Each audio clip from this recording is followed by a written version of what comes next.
se mantiene el aumento de casos de COVID-19 y varios expertos hablan de ya una quinta ola. Esto se une a la proyección del Consejo Internacional para la Ciencia, que indica que la pandemia podría seguir con nosotros otros 5 años. Parece un mal chiste, ¿verdad? Pero vamos adecuándonos porque este futuro es incierto. Los detalles de esta pésima noticia los trae Javier Albornoz. En base a los criterios que nosotros hemos definido, el 12 de mayo nosotros confirmamos el inicio de la quinta ola. Ya se cumplen 3 semanas, de acuerdo al seguimiento del Grupo Epidemiológico Matemático de la Universidad de Santiago, desde que inició la quinta ola, una que tuvo un periodo corto de inicio tras el final de la anterior. Y aunque su velocidad de contagio ha sido inferior a la vivida en el verano, podría ser igual de fuerte que las anteriores. Esta ola ha tenido aumentos cercanos al 50% por semana, es decir, en las últimas 2 semanas hemos duplicado los casos respecto a lo que había en ese momento. Actualmente tenemos 25 casos cada 100.000 habitantes como promedio por día. Actualmente la velocidad es más alta que la que había en ese momento. De acuerdo a las cifras entregadas por el MinSal, todas las regiones han aumentado sus casos. En las últimas 2 semanas, el alza ha sido del 97% en comparación a las 2 anteriores. ¿Por qué no estamos en fase roja, ¿no? Pese a que tenemos un número relativamente importante de casos? Primero, las coberturas de vacunación, que van claramente al alza. Y segundo, la carga que tenemos sobre el sistema hospitalario. De hecho, estamos en uno de los momentos con menor carga de pacientes UCI por COVID-19 que hemos tenido durante la pandemia. En el escenario de aumento de casos de las últimas 2 semanas, especialistas ya tienen algunas proyecciones. Quedan por lo menos, creo yo, un par de semanas con aumento de casos, por lo menos. En base a las proyecciones que nosotros hacemos, que nos basamos en el efectivo, depende o no de si se desacelera de manera importante, podríamos estar en 2 semanas en 10.000. Que debiéramos tener aumento de casos por al menos 2 semanas más. Sin embargo, si consideramos la cantidad de gente de personas que han recibido la 4ª dosis y también el pic de Omicron, que fue súper intenso, deberíamos estar mejor preparados, ¿cierto?, en esta ronda. Y mientras Chile entró en esta quinta ola, el Consejo Internacional para la Ciencia entregó un informe sobre la pandemia y la necesidad de un mejor manejo a nivel internacional. El organismo advirtió 3 eventuales escenarios. El más probable es que la pandemia dure 5 años más, lo que podría cambiar su categoría a endemia. Para pasar a una situación de endemia es cuando ya el número de casos se reduce significativamente, el de hospitalizaciones, de complicaciones, y pasa a ser un virus más, como tenemos otros, ¿no es cierto?, circulando, como el caso de influenza y otros virus. En el peor de los casos, dicen los expertos, no habría recuperación en 5 años debido a la escasa colaboración entre países y conflictos que puedan existir entre ellos. Señalan además que para mejorar el escenario, la colaboración y distribución equitativa de vacunas sería clave. La pandemia probablemente va a seguir creciendo, depende de cómo avance la vacunación en el mundo. ¿Qué debemos seguir manteniendo? Las vacunaciones, contar con personal vacunado, personal de riesgo vacunado y cumplir con los refuerzos que están vigentes y comenzar a mantener las medidas de precaución. Proyecciones y escenarios en una nueva ola de COVID-19 en Chile. No nos gusta tanto hablar de COVID, pero ya se convirtió en un sabor de nuestra realidad y nos ha permitido grandes avances, grandes colaboraciones, como lo ha sido el desarrollo de las distintas vacunas, y también nuevos hallazgos que nos van a permitir estar más preparados o prever de mejor forma el futuro. Uno de ellos es el liderado por el Instituto de Ciencias Biomédicas de la Universidad de Chile, que fue destacado por la famosísima revista Nature. Esta investigación entrega evidencias sobre cómo las distintas cepas del virus evaden la protección que entregan algunas de las vacunas, lo que permite para nosotros proyectar escenarios futuros en el curso de la emergencia sanitaria. Para hablar sobre esto, estamos con Mónica Acevedo, primera autora de este estudio. Muchas gracias por estar aquí, Mónica. Muchas gracias por invitarme. Bueno, cuando yo me introduje en el tema, hice el intento nada de exitoso de tratar de entender el artículo de la revista Nature, para después tratar de entender los artículos que se habían escrito sobre esto. Por lo tanto, vamos a hacer pedagogía básica en esta entrevista y queremos entender cómo hicieron la investigación y por qué este hallazgo es relevante. Voy a partir por tu segunda pregunta. ¿Por qué este hallazgo es relevante? porque sobre todo el año pasado, que había un montón de evidencia que se publicaba semanalmente o diariamente inclusive, acerca de esquemas de vacunación, pero con variantes, ¿cierto?, que no circulaban acá en Chile. Y con esquemas de vacunación que tampoco eran los que se utilizaban acá en Chile. O sea, en el fondo sabíamos cómo le iba a la Sinovac, pero en Europa o en Estados Unidos. Pero o cómo le iba a la Pfizer o cómo le iba a la Moderna, que no la teníamos nosotros, teníamos muy poco. Entonces, nuestro principal objetivo fue primero estudiar cómo iba Sinovac, ¿cierto?, con las variantes que estaban circulando acá en Chile. Ya, déjame detener ahí, porque estamos acostumbrados en el mundo a funcionar con cohortes, que son estos grupos de humanos en torno a los cuales se estudian un montón de cosas, que son de Estados Unidos, que son de Europa, y regirnos de acuerdo a lo que se aprende de esas cohortes. ¿Cuál es la relevancia de que ustedes hayan localizado ese estudio acá en Chile? Lo que pasa es que teníamos un esquema de vacunación que era diferente a lo que se utilizaba en Estados Unidos, lo que se usaba en Europa, y además que las variantes que circulaban en Chile también eran diferentes. Habían variantes que no circulaban en Chile y habían variantes que eran específicas de Chile o de Sudamérica, pero que no circulaban en otras partes del mundo. Y también los chilenos son distintos, claro, biológicamente, hay toda una de las poblaciones. Claro, hay toda una genética, digamos, que puede hacer que una población responda diferente su respuesta inmune en relación a otra. Ya. Cuéntanos primero cómo hicieron el estudio. Nosotros lo que hicimos fue armar un pseudotipo viral. Y lo que es un pseudotipo, que aquí yo traje un ejemplo para poder explicarlo. Eso es un virus, partamos por ahí. Esto es un virus, pero es un virus que tiene dos partes diferentes. Una parte interna, que es de VIH, que tiene algunas mutaciones y que además dentro de su material genético va a tener un gen contra la luciferasa de luciérnaga. A ver, déjame volver a traducir ese punto. Ustedes le meten un gen que le sacan a la luciérnaga y que brilla, por lo tanto. Claro, que cuando el virus va a entrar a la célula va a generar luz y nosotros lo podemos medir.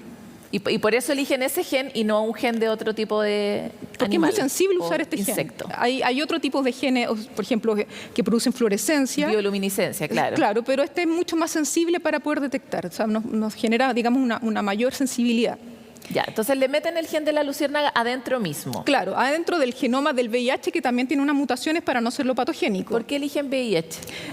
VIH porque básicamente es fácil de trabajar en un laboratorio de bioseguridad nivel 2 y digamos, también tiene que ver con la línea de investigación de nuestros investigadores que estamos asociados en la universidad. Para, así en términos súper sencillos, el VIH es un virus para trabajar con él más seguro que el SARS-CoV, por ejemplo. El SARS-CoV-2 se necesita un nivel de bioseguridad 3 para poder trabajarlo en un laboratorio. En cambio, el VIH con las modificaciones que tiene, recuerden que no un VIH completo, se necesita un nivel de bioseguridad 2, que es lo que sí contamos en el programa de virología donde hicimos todo el trabajo. Esto es relevante porque no necesariamente las personas sabemos que hay unos ciertos estándares para trabajar con virus, justamente por el peligro que podría surgir, que aparece en todas las películas de terror del futuro, de que se escapan los virus y empiezan a contaminar poblaciones o mutaciones del virus y generan las películas que hemos visto, digamos. Claro, ya. así es. Dicho eso, ya, seguimos. Entonces, la luciérnaga más el VIH. Claro, con el VIH mutado, pero la parte externa del virus es del coronavirus. Entonces, esta proteína, por ejemplo, son la proteína spike del coronavirus. Que es de donde se agarra, en el fondo. Claro, que esta proteína es esencial para poder reconocer el receptor de la célula y poder entrar a la célula y multiplicarse el virus.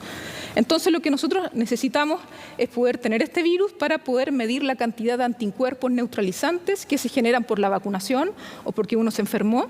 Esos anticuerpos se van a unir a esta proteína para protegernos, son como un ejército. Claro, que cuando el anticuerpo se une a esta proteína, el virus es incapaz de reconocer su receptor y no puede entrar. Perfecto. Y nosotros eso lo vamos a ver como una ausencia de luz. En cambio, cuando no hay anticuerpos neutralizantes, el virus va a poder entrar y vamos a ver luz. Perfecto. Y nosotros hicimos tantos pseudotipos como variantes que quisimos analizar en ese artículo. ¿Cuántas variantes analizaron? Analizamos 6 variantes. Analizamos la variante ancestral, ¿cierto?, que fue la que salió de Wuhan. Ancestral es la primera. La primera. Y después las distintas variantes que estaban circulando en Chile. Había una que la variante B, ¿cierto?, que tiene una mutación, y después la variante alfa, la gamma, la lambda y la delta, que eran las que circularon en ese momento que nosotros hicimos el trabajo. ¿Y qué entendieron? ¿Qué aprendieron? Pudimos comparar la respuesta inmune generada por el esquema Sinovac y como el esquema Pfizer. ¿Cierto? Aquí la población mayoritaria... Para las 6 variantes. Para las 6 variantes. Cuando hicimos esto, ¿cierto?, todavía no existían las dosis de refuerzo, por lo tanto la mayoría de la población estaba vacunada con el esquema Sinovac. y no sabíamos cómo se comportaba la vacuna Sinovac frente a las variantes que estaban circulando en Chile. Y pudimos, por ejemplo, ver que era un poquito esperable, sí, que la inmunidad se va perdiendo o las variantes van escapando de la respuesta inmune generada por ambas vacunas, pero mucho más por Sinovac que por Pfizer. O sea, Pfizer finalmente es más eficiente como vacuna frente a las distintas variantes hasta ahora. Sí, de hecho genera una respuesta inmune mucho más fuerte en comparación a Sinovac. No sé si es pertinente la pregunta, pero te la voy a hacer igual. Si uno tiene un esquema de vacunación Sinovac, pero refuerzo Pfizer, ¿qué es lo que prima? Lo que pasa es que, digamos, los mejores esquemas de vacunación son los esquemas heterólogos, que significa que tú utilizas más de una vacuna. O que combinas elementos. Combinas diferentes tipos de vacunas, y eso es muy bueno. Y eso nosotros no lo hemos medido aquí en este trabajo, ¿cierto? Solamente vimos como esquema inicial, ¿cierto? Como esquema de base, no como dosis de refuerzo, pero lo más probable es que con dosis de refuerzo el escape inmunológico sea mucho menor. En todo caso, todos prácticamente tenemos un esquema mezclado de vacunas. Nadie tiene así es como ha operado el sistema, digamos. Claro, existe alguna población más pequeña que tiene, por ejemplo, todo Pfizer, que tuvo el esquema de vacunación inicial Pfizer y ha tenido su refuerzo Pfizer. Pero todos los que tuvimos Sinovac en algún momento ya deberíamos tener, sí que tenemos las vacunas al día, ¿cierto? Tener Pfizer también o Moderna, ¿cierto? ¿Y de qué forma esto cambia o confirma las hipótesis que sabíamos respecto de los estudios que se hacen en Europa o en Estados Unidos? ¿Es distinto lo que estaba ocurriendo en Chile que lo que ocurrió en el resto del mundo? Lo que pasa es que acá en Chile circulaba una variante que es la lambda, que fue, digamos, como el objetivo principal de ese artículo, que circuló básicamente acá en Chile. De hecho, en algún momento se le llamó como la variante andina y circuló también en otros países de Sudamérica, pero no circuló en otras partes del mundo. Entonces no había ninguna información acerca de cómo las variantes, cómo las vacunas podían escapar o ser tan eficientes contra esa variante. Y eso fue algo bastante fundamental, ¿cierto?, en ese artículo. Y lambda en particular era igual, en el fondo, Pfizer era más efectivo frente a lambda, que también siempre, fue una constante en el fondo. O sea, Pfizer, si nosotros la comparamos con la ancestral, igual pierde un poquito de fuerza en relación a las variantes, pero sigue siendo, digamos, buena para cada una de las variantes que estudiamos. Ahora, ¿para qué nos sirve esto a futuro? Es que humanos corrientes como uno, yo sé que para los científicos estos son grandes avances. ¿Para qué nos sirve a nosotros este tipo de avances? Esto te puede servir fundamentalmente para poder proyectar, por ejemplo, qué puede pasar. Si tú tienes una variante que te escapa mucho de la respuesta inmunológica, ¿cierto?, que generan las vacunas, tú puedes decir que esa variante se va a expandir más rápidamente o que podría ser incluso más patogénica, si escapa mucho, digamos, de la inmunidad frente a vacuna, incluso frente a infección natural. ¿Y estas 6 variantes que ustedes estudiaron, hubo alguna que fuera particularmente eficiente para escapar? Delta fue la que más escapó. Y de hecho, después Delta desplazó a Lambda y a Gamma, que fueron las que primero analizamos. Lo que pasa es que en este artículo también la pandemia es tan dinámica que nosotros teníamos el artículo listo con Lambda y Gamma, pero resulta que en ese momento también empezó a aparecer Delta y ahí tuvimos que incluir también Delta en el artículo. Y cuando nos aprobaron el artículo ya apareció Omicron, pero ahí ya teníamos que cerrar en alguna parte. Hoy día están las subvariantes de Omicron, entonces podría ser eternamente infinito. Bueno, qué bueno que planteas esto, porque esa es nuestra siguiente preocupación, que en tu experiencia, ¿vamos a tener que seguir viviendo 5 años más con la pandemia? Sí, o sea, yo creo que nos queda un tiempo todavía con pandemia. Probablemente los casos graves van a empezar a disminuir, pero ahora estamos viendo que estamos empezando otro brote más acá en Chile y en el mundo también se han visto, porque mientras, digamos, haya una alta circulación viral, van a seguir apareciendo variantes. Y eso, la variante hace que, digamos, ya sea por infección o por vacunación, uno pierda inmunidad o por el tiempo. También la inmunidad se va perdiendo a lo largo del tiempo. ¿Qué es lo que qué pensamientos te surgen a ti en relación al, por ejemplo, la aparición de la viruela del mono? Porque, nuevamente, desde el lugar civil, uno no sabía que en realidad era tan obvio que en cualquier momento podía venir una pandemia. Ahora que ya han pasado 2 años y pucha que hemos hablado del COVID, ya sabemos que era súper predecible a propósito de distinta evidencia, de muchos hallazgos alrededor del mundo y que simplemente como planeta no quisimos hacernos cargo de esa tarea. Sí. Pero ahora surge la viruela del mono y uno dice otra terrible que va a ser. ¿Qué opinas tú desde tu campo de este tipo de apariciones y de la frecuencia en la que se está dando? Claro, o sea, la viruela del mono no es una enfermedad nueva, no es una infección nueva, una infección que se ha descrito en los humanos desde el año 70 aproximadamente. Pero se está expandiendo de una forma rara. Claro, lo que pasa es que siempre ha estado como que ha sido de una enfermedad exclusiva de África, y los casos como importados siempre han generado algunos brotes pequeños. Ahora este brote es un poquito más importante de los brotes anteriores que han habido en Estados Unidos, en Europa también han habido pequeños brotes pequeñitos. Ahora se ha expandido un poquito más. Eso hay que ver bien por qué, si tiene que ver con conducta humana o tiene que ver con que el virus cambie un poco o con el mecanismo de transmisión es diferente. Eso hay algo que hay que, digamos, analizar en el transcurso de estos días. Ya, pero no te veo particularmente estresada. No, es un virus que produce una enfermedad leve, ¿cierto? En África tiene una mortalidad de alrededor del 1% del tipo de virus que está circulando, digamos, fuera de África. Pero este virus ha sido el mismo que causante de brote en Estados Unidos anteriormente, donde había mortalidad cero. Entonces produce una enfermedad leve, que es como la viruela humana, pero en forma mucho más leve, y que también la transmisión es mucho más dificultosa, digamos, que por ejemplo que el COVID, que nosotros mismos podríamos estar aquí transmitiendo. Tiene mucho talento para Claro, en cambio el virus de la viruela cuesta mucho más transmitirlo, tienes que estar en contacto demasiado estrecho, muy cerca de una persona, ya sea porque son gotitas muy grandes de la saliva o porque tienes contacto con las lesiones, pero el contacto es mucho más cercano.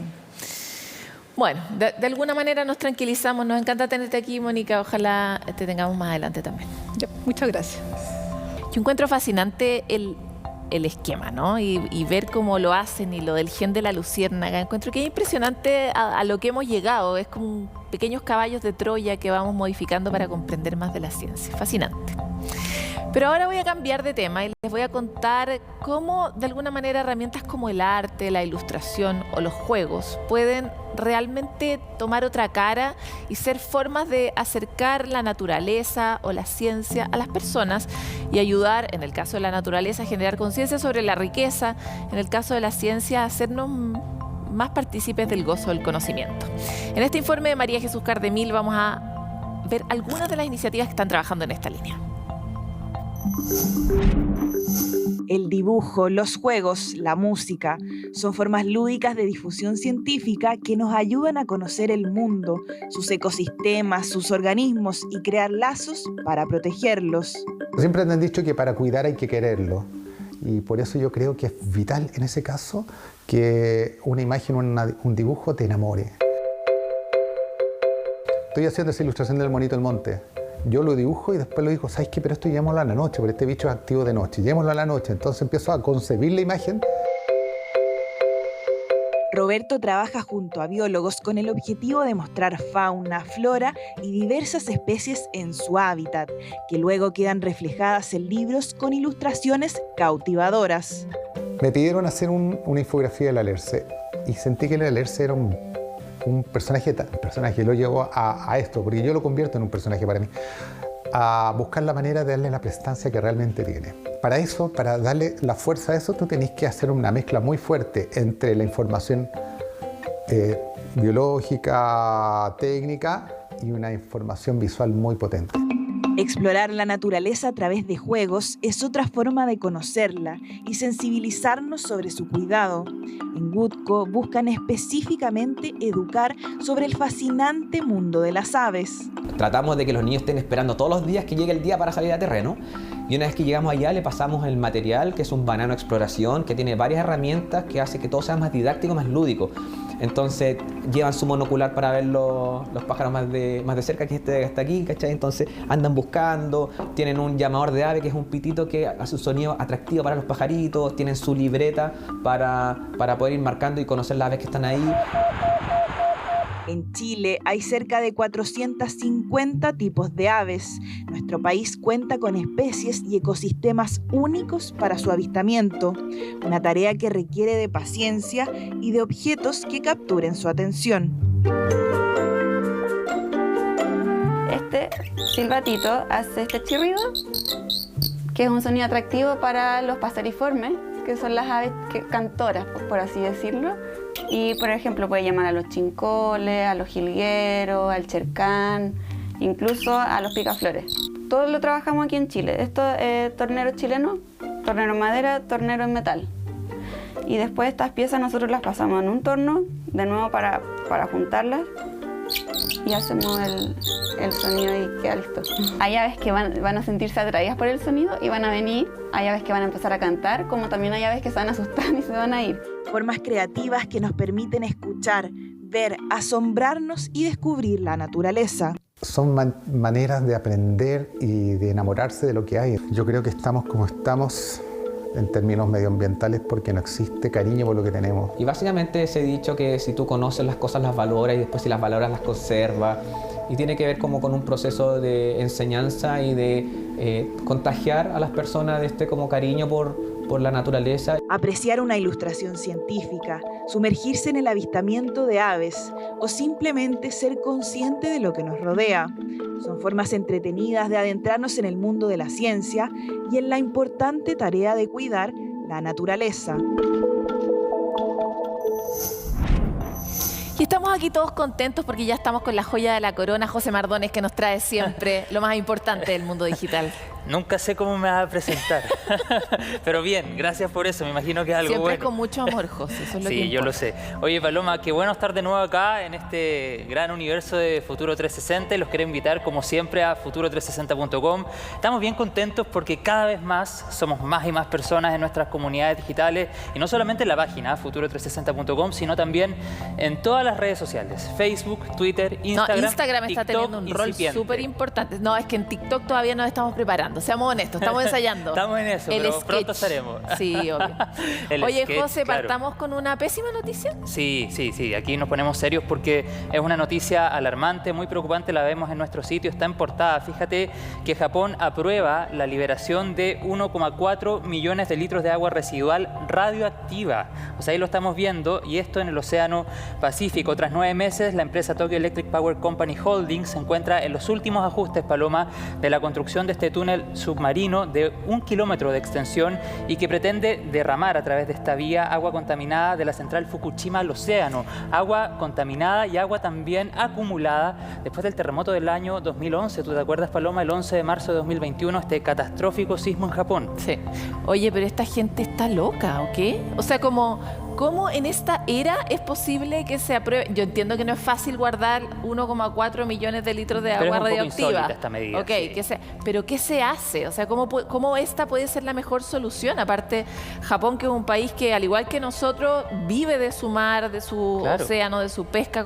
¿Por qué alguien querría hacer eso, no? Mira, las autoridades que han aprobado esta regulación, entiéndase también el gobierno de Japón, dicen que el impacto medioambiental es mínimo. Sin embargo, hay voces disidentes dentro de Japón y que con toda razón dicen que el impacto al ecosistema marino es gigantesco. Pero obvio, ¿verdad? Y por otro lado también a la pesca local, a todos los vecinos y vecinas que viven alrededor de donde se quiere hacer esta operación, e incluso ya ha habido voz internacional que dice alto, esto no puede ser, como por ejemplo China y Corea del Sur.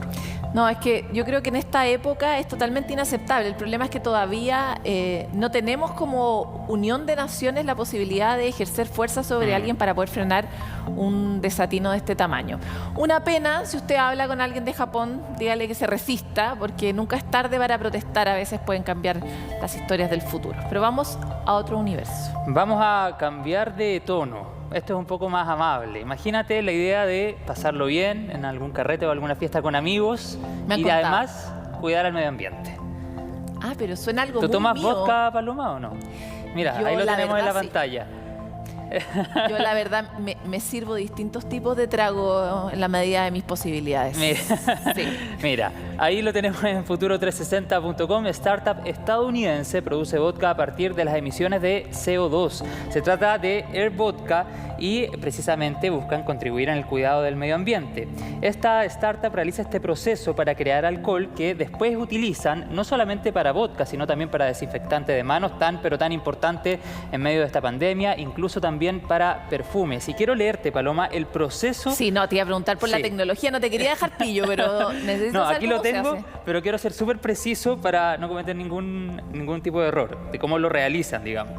Bueno, aquí lo dicen. El startup estadounidense realiza este proceso, como te decía yo, para crear alcohol, ya sea vodka o desinfectante de manos o perfumes. Y para producir Air Vodka, que es como lo han bautizado, la empresa utiliza la electrólisis para separar el hidrógeno y el oxígeno del agua. Luego, emplean un reactor de conversión de carbono que utiliza las emisiones de CO2 capturadas para convertirlas en etanol. Finalmente, ese etanol se refina en un licor bebestible y da como resultado Air Vodka. De todas formas, en nuestro sitio está todo el contexto. Oye, la electrólisis es la misma tecnología que se usa para producir, de hecho, hidrógeno verde, que es separar a través de un pulso eléctrico las distintas moléculas que constituyen, en este caso, el oxígeno o el dióxido de carbono.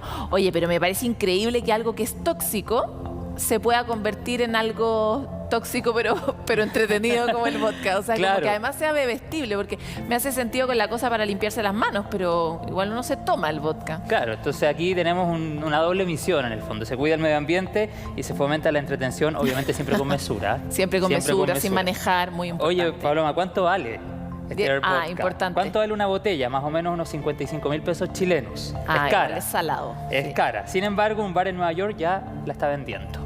Vamos a quedar atentos, hay que ir a Nueva York. Mira, pagar para tomar dióxido de carbono. Estamos en un mundo bien exótico, hay que decirlo. Pero se agradece la iniciativa, señores de Air Vodka. Exactamente. Oye, Paloma, cerramos con otra noticia súper positiva. Queremos destacar el trabajo de Alejandra González. Ella es bióloga, doctora en ciencias, también académica de la Facultad de Ciencias de la Universidad de Chile. Ustedes ya lo ven en pantalla, la chilena nominada al premio Earthshot por su trabajo para mejorar el bienestar de los océanos. ¿Y cómo lo logró?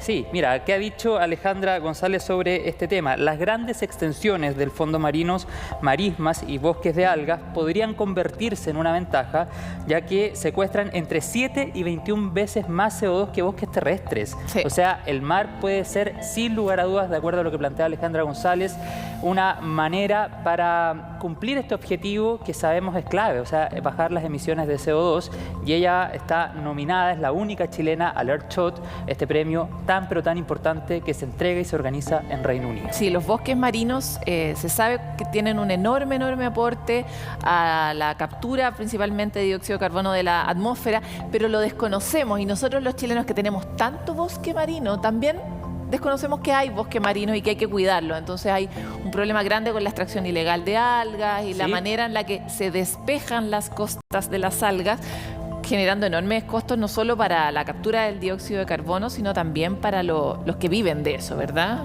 Claro que peces sí. Y otros. Todo el éxito para Alejandra González. Totalmente, y las académica, felicitaciones. Bióloga, doctora en ciencias, que la reconocemos ahí en futuro360.com. Grandes chilenas, como muchas otras. Muchas gracias por estar aquí. Te esperamos la próxima semana con un nuevo apodo, José. Eso.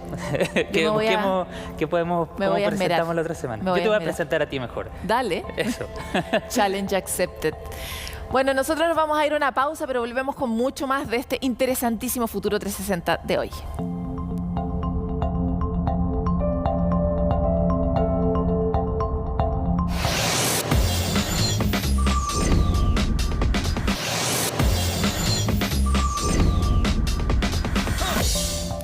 Mirar el cielo es algo que ha caracterizado a la humanidad desde sus orígenes en el tiempo, pero hoy lo podemos hacer más y mejor, podemos llegar mucho más lejos y reconstruir cosas que nuestra biología no nos permite ver, ¿verdad? Es lo que nos permiten los telescopios. Sin embargo, cada vez crece más el grupo de personas que observa el cielo y lo fotografía de forma artística, trayendo a nuestro día esa visión tan privilegiada que tienen ellos. Hoy queremos hablar con una de las finalistas del concurso de Milky Way 2022.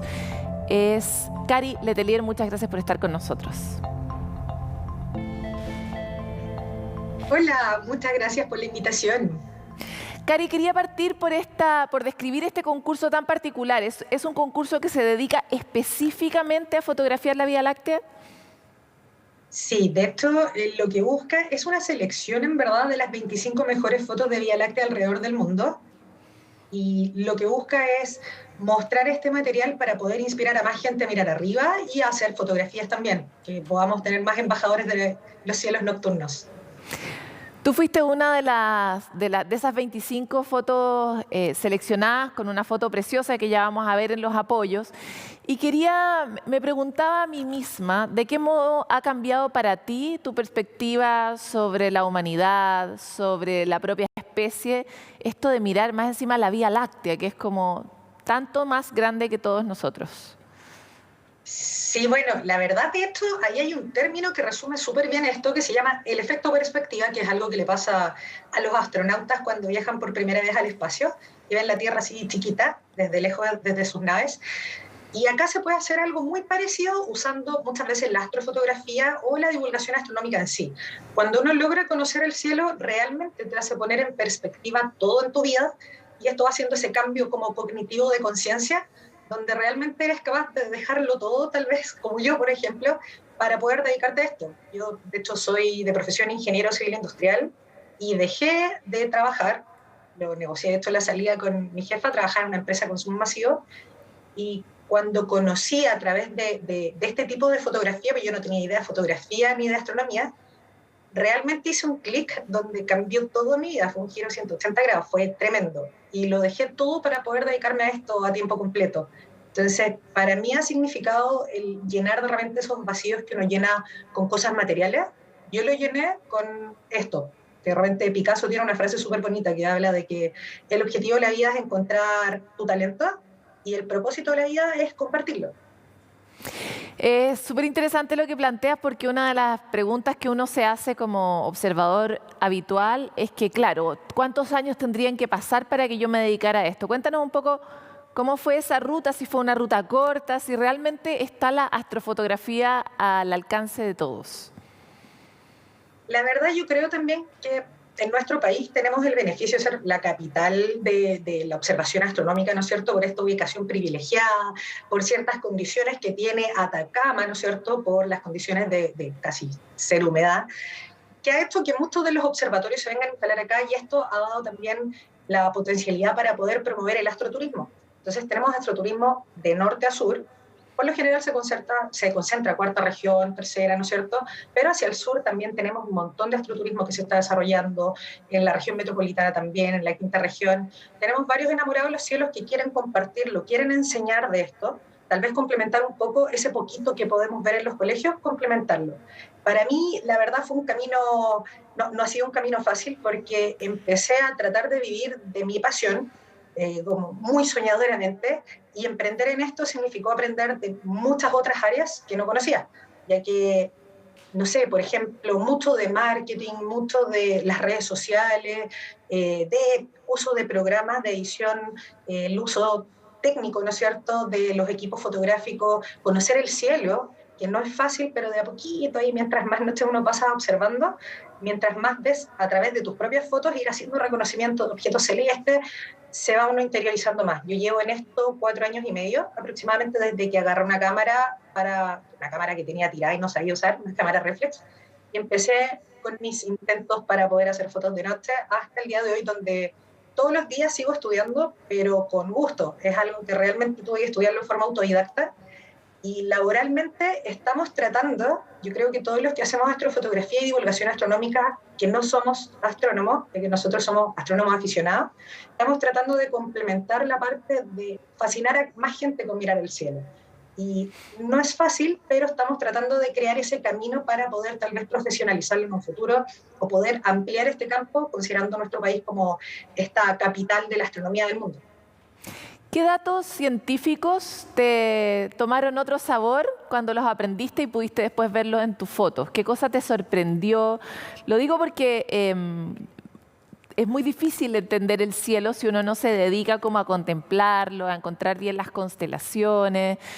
Hay ciertos truquitos o hay ciertos planetas que eran súper visibles y uno no los veía. A mí me sorprendió mucho la primera vez que me di cuenta que Saturno en ciertas condiciones se puede ver desde la Tierra. Eso es como hasta con el arito, digamos, eso sin demasiada tecnología, ¿no?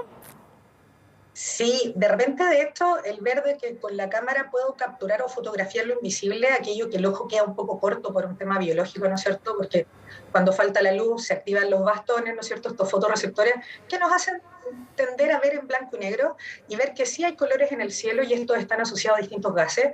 O, por ejemplo, la primera vez que alguien me mostró lo que era, dónde estaba, cómo encontrar el polo sur celeste, claro, algo uno sabe que la Tierra obviamente es una esfera achatada en los polos, pero que tiene un punto que es el eje de rotación, ¿no es cierto?, del movimiento de rotación sobre su propio eje, y que nosotros podemos encontrarlo en el cielo orientándonos solamente con las estrellas, ya que con lo poquito que duramos nosotros hemos trascendido como humanidad gracias a ese poquito que duramos, comparado a una escala cósmica, obviamente, pensando en una estrella que dura entre una muy masiva 10 millones de años y una como nuestro Sol se estima 10.000 millones de años. El poder hacer esa conexión de estar viendo ese punto justo donde gira la Tierra, o ver de repente, por ejemplo, el triplete de Leo, que son en la constelación de Leo 3 galaxias, están más o menos a 85 millones de años luz, y pensar en hacer el ejercicio de que si desde esas galaxias tuvieran la posibilidad de poder mirar a la Tierra, estarían viendo los dinosaurios probablemente. El hacer esos clics con el cielo o a través de tus fotos, el tipo de astrofotografía que hago yo es de paisaje o de campo amplio se llama, ya que yo capturo una gran porción del cielo junto con el paisaje, que es lo bonito también del cambio de los colores y texturas con solamente la iluminación de las estrellas y otros fenómenos como la luz zodiacal.